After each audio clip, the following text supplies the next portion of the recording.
संचार साथी ऐप के प्री इंस्टॉल करने के सरकारी आदेश के बाद बवाल छिड़ा हुआ है। यूजर डेटा और प्राइवेसी की चिंताओं के बीच टेलीकॉम मंत्री ज्योतिरादित्य सिंधिया ने बुधवार को फिर सफाई दी और कहा कि सरकारी साइबर सिक्योरिटी ऐप के जरिए जासूसी संभव नहीं है। ज्योतिरादित्य सिंधिया ने कहा, पब्लिक डोमेन में जो अफवाहें फैली हुई हैं उन पर भरोसा मत करिए। नियम 7B में ये कहीं भी नहीं लिखा कि आप ऐप को अनइंस्टॉल नहीं कर सकते।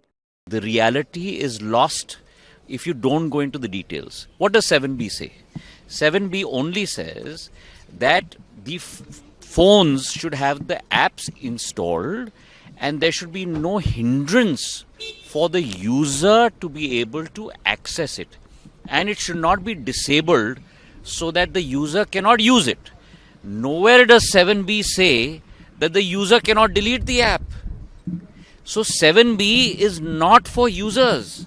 7B is for the installation of the app on the phone by manufacturers. Now, the problem is that it has been misconstrued to think that 7B is for the users. 7B is not for the users. The user, like anyone else on a mobile, can go and press on an app and delete it. Scindia की सफाई के बाद भी विपक्ष नेता सरकार पर हमलावर हैं। विपक्ष का आरोप है कि संचार साथी ऐप के जरिए सरकार आपका पर्सनल डाटा चोरी करना चाहती है और कुछ नहीं। देखिए, संचार साथी ऐप से आपका निजी, आपका personal data Bharatiya Janata party चोरी करना चाहती है।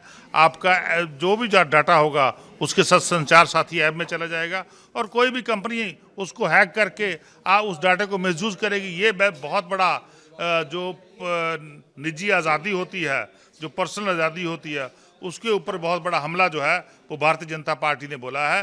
जो संविधान के तहत हमें आज़ादी मिली हुई है, निजी पर्सनल लाइफ की आज़ादी मिली है, उसको ख़त्म करने की साजिश, संविधान को ख़त्म करने की साजिश जो है वो भारतीय जनता पार्टी ने रची है। देखिए, ये गवर्नमेंट एक एक करके ऐसे कानून ला रही है जिसके ऊपर विपक्ष और आम जनता के ऊपर नज़र रखी जाए, उनकी गतिविधियों पर नज़र रखी जाए और प्राइवेसी को बिल्कुल ख़त्म कर दिया जाए। एक प्राइवेसी अपनी इंडिविजुअल चीज़ होती है।